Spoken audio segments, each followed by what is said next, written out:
দর্শক স্ক্রিনে আপনারা দেখতে পাচ্ছেন টেকনাফে অপহৃত প্রত্যেক স্বজনের কাছে 1 লাখ টাকা করে মুক্তিপণ দাবি করছে দুর্বৃত্তরা।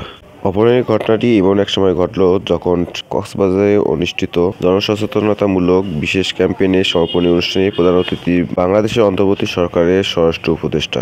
অপহরণ তো যে কোনো সময় হতে পারে, কিন্তু বিষয়টা হলো যে বাংলাদেশের অধিকাংশ পত্রিকা অনলাইন অফলাইনে অপহরণকারীদেরকে দুর্বৃত্ত হিসেবে উপস্থাপন করেছে। তবে বিটি নিউজ 24-এর এক প্রতিবেদনে দেখা যায় যে পাহাড়ে থাকা রোহিঙ্গা সন্ত্রাসীরা মূলত মোবাইল ফোনের মাধ্যমে মুক্তিপণের টাকা দাবি করে পরিবারের কাছে।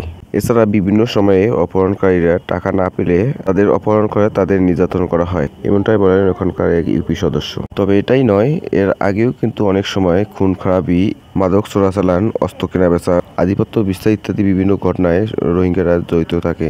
এ নিয়ে সন্ত্রাসী অনেক রোহিঙ্গা প্রধানকে গ্রেপ্তারের মতো ঘটনাও ঘটেছে। বিভিন্ন সময় রিপোর্টে আসে এ সকল সন্ত্রাসীদের কর্মকাণ্ড এবং ইতিমধ্যেই আপনারা হয়তো দেখতে পাচ্ছেন ক্যাম্পগুলোতে আধিপত্য বিস্তারের নামে অনেক সময় ক্যাম্পগুলোতে আগুন দেওয়ার মতো ঘটনায় রোহিঙ্গারা জড়িত থাকে। সকল বিষয়গুলো প্রধান গণমাধ্যম রয়েছে সেগুলো কিন্তু এভাবে অতটা গুরুত্ব সহকারে উপস্থাপন করে না। আইন শৃঙ্খলা পরিস্থিতির উন্নয়নের বিষয়ে সরকারের পদক্ষেপগুলো অতটা জোরালো হচ্ছে না মনে হচ্ছে, যার কারণে এই ঘটনাগুলো বারবার ঘটতেছে।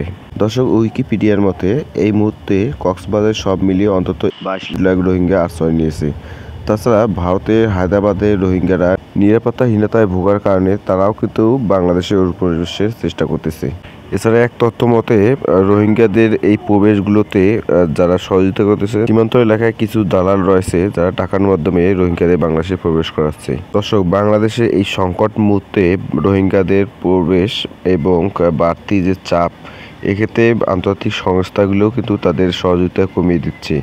তাই এই মুহূর্তে রোহিঙ্গাদের এই ধরনের বিভিন্ন বিপদগামী পদক্ষেপগুলোর বিষয়ে সরকারকে সচেতন হতে হবে। রোহিঙ্গা ক্যাম্পগুলোতে বাংলাদেশি গোয়েন্দা তৎপরতা আরও জোরদার করতে হবে, তা নাহলে বাংলাদেশের আইন শৃঙ্খলা ব্যবস্থায় এর নেতিবাচক প্রভাব দেখা দিতে পারে।